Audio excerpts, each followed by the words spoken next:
وراودته التي هو في بيتها عن نفسه وغلقت الابواب وقالت هيت لك قال معاذ الله انه ربي احسن مثواي۔ سامعین محترم، حضرت یوسف علیہ نبینا علیہ الصلوۃ والسلام اللہ تعالیٰ کے جلیل القدر پیغمبر تھے۔ آپ انتہائی حسین و جمیل تھے۔ آپ جب عزیز مصر کے گھر میں رہائش پذیر تھے تو عزیز مصر کی زوجہ جناب زلیخا نے آپ کے حسن کو دیکھا تو آپ کا لالچ کیا۔ اس نے آپ کو آپ کے مقدس نفس کے خلاف پھسلانے کی کوشش کی تاکہ آپ اس کی طرف مائل ہو کے اس کی ناجائز خواہش کو پورا کریں۔ اس نے موقع پا کر محل کے ساتوں دروازے بند کیے اور محل کے اندر جو اس کا جھوٹا خدا بت تھا اس کے اوپر موٹا کھیس ڈال دیا اور حضرت یوسف علیہ السلام کو دعوت گناہ دی۔ تو حضرت یوسف بھی تو اللہ تعالیٰ کے جلیل القدر پیغمبر تھے، آپ کس طرح اس کی دعوت کو پورا کر سکتے تھے؟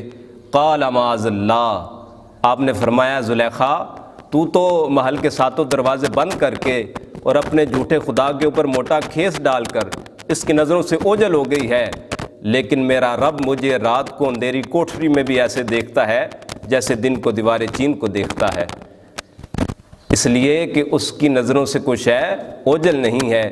انہ علیم بذات الصدور، اللہ تعالیٰ سینوں میں چھپے ہوئے رازوں کو بھی جانتا ہے۔ یعلم خائنۃ الاعین، آنکھ جو خیانت کرتی ہے، جو بھٹکتی ہے، تو اللہ تعالیٰ اس سے بھی غافل نہیں ہے۔ تو جناب زلیخا نے آپ سے برائی کا ارادہ کیا اور آپ بھی اگر اللہ تعالیٰ کی دلیل کو نہ دیکھ لیتے تو انسانی فطرت کے مطابق عورت کی طرف مائل ہو جاتے، لیکن آپ نے اللہ تعالیٰ کی دلیل دیکھی اور وہ دلیل برہان عصمت نبوت تھی۔ اللہ تعالیٰ نے اپنے انبیاء کو برے اخلاق اور گندے کردار سے پاک اور ستھرا پیدا کیا ہے۔ آگے آپ نے فرمایا انہ ربی احسن مثوائی، کہ میرے مالک نے مجھے اچھا ٹھکانہ دیا ہے، لہٰذا میں جو ہے وہ نمک حرام نہیں نکلوں گا، احسان فراموش نہیں نکلوں گا، بلکہ احسان کی قدر کروں گا۔ تو سامعین محترم، جب یہ عقیدہ بیدار ہو جاتا ہے کہ میرا رب مجھے دیکھ رہا ہے تو پھر گناہ کرنا مشکل ہی نہیں، ناممکن ہو جاتا ہے۔ دیکھیں، ماہ صیام، ماہ رمضان المبارک ہمارے اندر ہی جذبہ بیدار کرتا ہے کہ کوئی ذات ہے جو ہماری پوشیدگی کو بھی جانتی ہے۔ دیکھیں، بندہ بند کمرے میں ہوتا ہے، پیاس سے جان جا رہی ہوتی ہے، زبان خشک ہو کے کانڈا بنی ہوتی ہے اور اسے کوئی دیکھنے والا بھی نہیں ہوتا، فریج کے اندر سب کچھ موجود ہوتا ہے، اس کے باوجود وہ ایک گھونٹ بھی حلق کے نیچے لے کے نہیں جاتا۔ کیوں؟ اس کا یہ عقیدہ ہے، اس کا یہ نظریہ ہے کہ میرا رب مجھے دیکھ رہا ہے، کوئی دیکھے یا نہ دیکھے میرا مالک مجھے دیکھتا ہے۔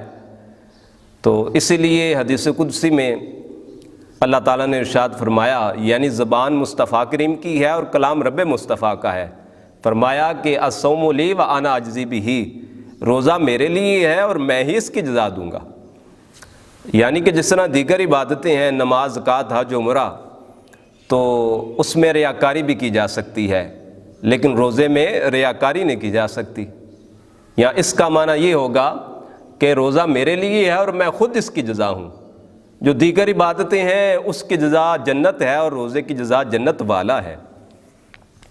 تو سامعین محترم، جب یہ نظریہ پیدا ہو جاتا ہے کہ میرا رب مجھے دیکھ رہا ہے تو پھر گناہ کرنا مشکل ہی نہیں، ناممکن ہو جاتا ہے۔ تصوف کے اماموں میں ایک نام ہے جنید بغدادی کا۔ آپ کے پیر و مرشد جناب سری سکتی علیہ رحمہ، انہوں نے ایک دن اپنے مریدین کو وصیت کی، حکم دیا کہ جب میں اس دنیا سے جاؤں تو مجھے بغداد سے باہر کسی اجنبی گاؤں کے قبرستان میں دفن کرنا۔ مریدین کو حیرت ہوئی کہ شیخ یہ حکم کیوں دے رہے ہیں؟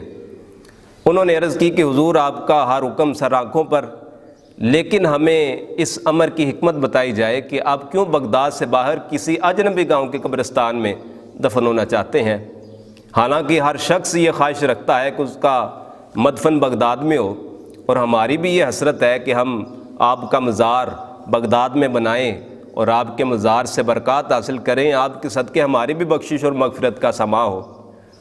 تو جناب سری سکتی علیہ رحمہ نے فرمایا کہ میں اس لیے بغداد سے باہر کسی اجنبی گاؤں کے قبرستان میں دفن ہونا چاہتا ہوں کہ کہیں ایسا نہ ہو کہ بغداد کی زمین مجھے میرے گناہوں کی وجہ سے قبول کرنے سے انکار کر دے اور میں لوگوں کے سامنے رسوا نہ ہو جاؤں۔ تو میں یہ چاہتا ہوں کہ جس طرح دنیا میں اللہ تعالیٰ نے میرے عیبوں پر پردہ رکھا تو بوقت تدفین بھی میری پردہ پوشی رہے۔ یہ میں آج کے پیروں کی بات نہیں کر رہا جنہوں نے دنیا میں ہی اپنے لیے عالیشان مزارات بنا لیے اور جنہوں نے جنت کی ٹکٹ بھی تقسیم کر دی، بلکہ یہ ان کی بات ہے جو جنید بغدادی کے بھی پورے مرشد ہیں۔ ایک بزرگ کہتے ہیں کہ میں حج کرنے کعبۃ اللہ گیا تو میں نے وہاں دیکھا ایک شخص کو کہ جو کعبۃ اللہ کے سنگ ریزوں پر اپنا ماتھا رگڑتا ہے اور بڑی آہذاری کے ساتھ اللہ تعالیٰ سے دعا کرتا ہے کہ یا اللہ یا تو میرے گناہ بخش دے یا پھر مجھے قیامت کے روز اندھا اٹھانا، اس لیے کہ میں تیرا تو کیا تیرے بندوں کا بھی سامنا نہیں کر سکوں گا۔ بزرگ کہنے لگے مجھے حیرت ہوئی، میں نے قریب ہو کر دیکھا کہ یہ کون شخص ہے جو اتنی آہذاری کے ساتھ دعا کرتا ہے۔ تو جب میں نے اس شخص کو دیکھا تو وہ کوئی معمولی شخصیت نہیں تھی، وہ محبوب سبحانی قندیل نورانی پیران پیر دستگیر شیخ عبد القادر جیلانی تھے، جو اتنی آہذاری کے ساتھ اللہ تعالیٰ سے دعا کر رہے تھے۔ تو جو جتنا اللہ تعالیٰ کی بارگاہ میں قرب حاصل کرتا ہے پھر وہ اتنا ہی خشیت کا نور حاصل کرتا ہے۔ اقبال نے بھی کہا تھا کہ تو غنی از ہر دو عالم من فقیر، روز محشر عذر ہائے من پذیر، گر حسابم رات بینی ناگزیر، از نگاہ مصطفیٰ پنہا بغیر۔ کہ یا اللہ تو دو عالم سے بے نیاز اور غنی ہے، تو اگر مجھے یوں ہی معاف فرما دے گا تو اس سے تیری شان بے نیازی میں کمی نہیں آئے گی، لیکن اگر میرے اعمال کا حساب لینا ضروری ہوا تو اتنا کرم کرنا کہ مصطفیٰ کریم کے سامنے نہ لینا، اس لیے کہ مجھے آپ کے سامنے شرمندگی کا خوف ہے۔ تو اللہ بھی دیکھتا ہے، اس کا حبیب بھی دیکھتا ہے، آقا کریم کی نظروں سے بھی کوئی شے اوجل نہیں ہے۔ رسول اللہ صلی اللہ علیہ وآلہ وسلم اپنی قبر نور میں تشریف فرما ہو کر ساری دنیا کو اس طرح ملاحظہ فرماتے ہیں جس طرح اپنی ہتھیلی کو ملاحظہ فرماتے ہیں۔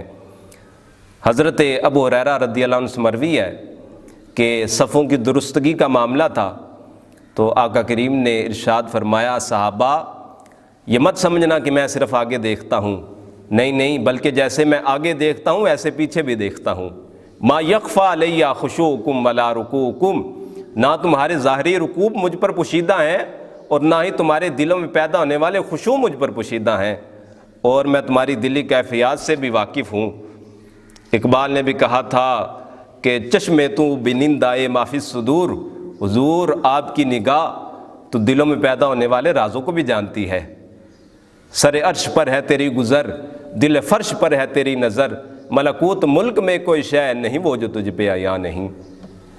تو اللہ بھی دیکھتا ہے، اس کا حضور رسول بھی دیکھتا ہے، آقا کریم کی نظروں سے بھی کوئی شے اوجل نہیں ہے۔ دنیا میں بندہ دھوکہ دے لیتا ہے، لوگ دھوکہ کھا جاتے ہیں، 101 طریقہ ہے دھوکہ دینے کا، لیکن وہ قیامت کا روز کہ جو 50,000 سال کا دن ہے اور جس دن سب کچھ تش تش بام ہو جائے گا، یوم تبلی السرائر، اس دن رازوں کو کھول دیا جائے گا، مقتدیوں کے سامنے اماموں کے اور مریدین کے سامنے پیروں کے، کارکنان کے سامنے لیڈروں کے راز افشا ہو جائیں گے۔ فَمَن يَعْمَلْ مِثْقَالَ ذَرَّةٍ خَيْرًا يَرَهُ وَمَن يَعْمَلْ مِثْقَالَ ذَرَّةٍ شَرًّا يَرَهُ، جو معمولی سی معمولی نیکی کرے گا تو وہ بھی اپنے سامنے پالے گا، اور جو چھوٹے سے چھوٹے گناہ کا ارتکاب کرے گا تو وہ بھی اپنے سامنے دیکھ لے گا۔ جب انسان سب کچھ اپنے سامنے دیکھے گا تو وہ کہے گا کہ مالی حاضل کتاب لا یغادر صغیرۃ ولا کبیرۃ الا احصاها، ہائے اس کتاب کو کیا ہوا کہ اس نے چھوٹی بڑی ہر چیز لکھ دی ہے اور اس نے کوئی شے چھوڑی نہیں ہے۔ اے دانش عیار خدا دیکھ رہا ہے، اے خواہش سرشار خدا دیکھ رہا ہے، اے قلب فسوکار خدا دیکھ رہا ہے، اے دیدہ پرکار خدا دیکھ رہا ہے۔ رنگین غلافوں میں چھپاتے ہیں جنہیں ہم، روحوں کے وہ آزار خدا دیکھ رہا ہے۔ رنگینی گفتار سے مسحور ہے محفل اور غایت گفتار خدا دیکھ رہا ہے۔ جلوت میں تو کچھ پاس رہا خلق خدا کا، اور خلوت میں بھی سرکار خدا دیکھ رہا ہے۔ دنیا تیرے کرتوت کو دیکھے یا نہ دیکھے، اے میرے دل زار خدا دیکھ رہا ہے، خدا دیکھ رہا ہے۔